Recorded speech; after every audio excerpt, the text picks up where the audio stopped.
Welcome to view point. ఊబకాయం అంటే ఎక్కువగా తినడం, తక్కువగా కదలడం వల్లే వస్తుందని చాలా కాలంగా భావిస్తున్నారు.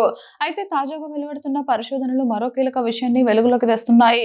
మనం రోజు ఉపయోగించే ప్లాస్టిక్ వస్తువులు, ఆహార ప్యాకేజింగ్, వ్యక్తిగత సంరక్షణ ఉత్పత్తుల్లో ఉండే కొన్ని రసాయనాలు శరీరంలోని హార్మోన్ల పనితీరును దెబ్బతీసి ఇన్సులిన్ నిరోధకతను పెంచడంతో పాటు కొవ్వు నిల్వలను అధికం చేస్తున్నాయని పరిశోధనలు సూచిస్తున్నాయి.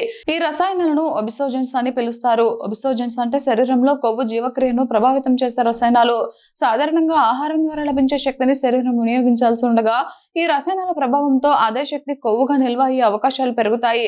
ఇవి ఈస్ట్రోజన్, థైరాయిడ్, గ్లూకోకార్టికాయిడ్ వంటి హార్మోన్ల పనితీరును అనుకరించడం లేదా వాటి పనిని అడ్డుకోవడం ద్వారా జీవక్రియలలో మార్పులు తీసుకొస్తాయి. ప్లాస్టిక్ ఉత్పత్తులే కారణం. ఈ రసాయనాలకు ప్రధాన వనరు ప్లాస్టిక్ ఉత్పత్తులే.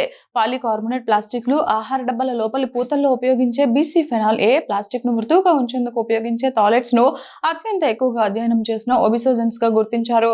ప్లాస్టిక్ డబ్బాలను వేడి చేసినప్పుడు, ఎక్కువ కాలం ఉపయోగించినప్పుడు లేదా ఆమ్లత్వం ఎక్కువగా ఉన్న ఆహారాన్ని నిల్వ చేసినప్పుడు ఈ రసాయనాలు ఆహారంలోకి కలిసిపోయి శరీరంలోకి ప్రవేశించే అవకాశం ఉంటుంది. ఇన్సులిన్ రెసిస్టెన్స్ అంటే రక్తంలో ఉన్న గ్లూకోజ్ ను కణాలు సరిగ్గా స్వీకరించకపోవడం. ఇది టైప్ 2 డయాబెటీస్, మెటబాలిక్ సిండ్రోమ్ కు ప్రధాన కారణంగా మారుతుంది. బీపీఏ వంటి రసాయనాలు క్లోమ గ్రంథిలోని బీటా కణాలపై ప్రభావం చూపి అవసరానికి మించి ఇన్సులిన్ ను విడుదల చేస్తాయి. ఈ పరిస్థితిని హైపర్ ఇన్సులిమినియా అంటారు. దీర్ఘకాలంలో కణాలు ఇన్సులిన్ కు స్పందించకుండా మారి ఇన్సులిన్ నిరోధకత ఏర్పడుతుంది.